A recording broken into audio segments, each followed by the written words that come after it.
বিসমিল্লাহির রহমানির রহিম। প্রিয় বাংলাদেশ,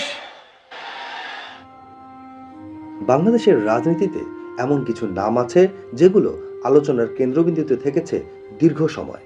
সেই নামগুলোর একটি হলো তারেক রহমান। ক্ষমতার শীর্ষে থেকেও কাটিয়েছেন প্রবাসে, বিতর্কের মাঝেও দিয়েছেন নেতৃত্ব। এই ডকুমেন্টারিতে আমরা জানব 2001 থেকে 2025 পর্যন্ত তারেক রহমানের রাজনৈতিক উত্থান, পতন এবং বর্তমান অবস্থান।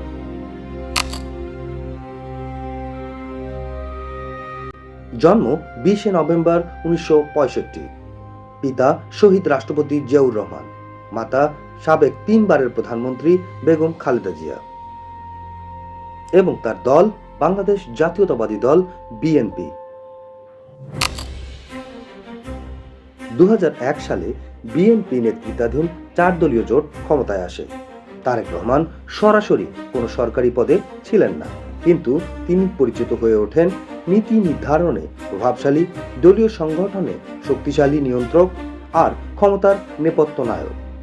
এই সময়ই তারেক রহমানের নাম রাজনৈতিক প্রভাব ও বিতর্ক দুটোতেই ব্যাপক আলোচিত হয়। 2007 সালে তত্ত্বাবধায়ক সরকার গঠনের পর তিনি দুর্নীতি ও বিভিন্ন রাজনৈতিক মামলায় গ্রেপ্তার হন এবং দীর্ঘদিন কারাবাস করেন।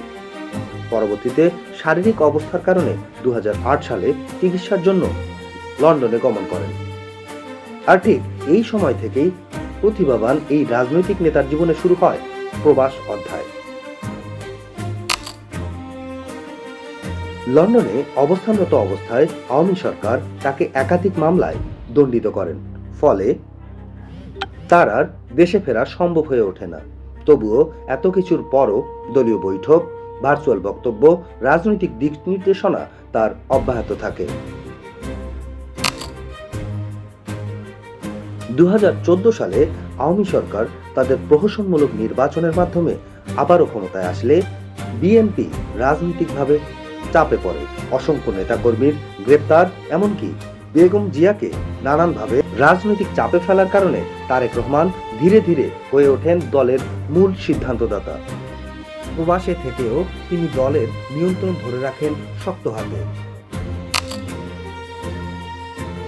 2018 সালের পর বেগম জিয়াকে আওয়ামী সরকার প্রহসনমূলক মামলায় কারাবন্দী করলে তারেক রহমান হন বিএনপির ভারপ্রাপ্ত চেয়ারম্যান। দল পরিচালনার সরাসরি নেতৃত্ব আসে তার উপরে এবং নির্বাচন ও গণতন্ত্রের প্রশ্নে তিনি তার কড়া অবস্থান জানান দেন।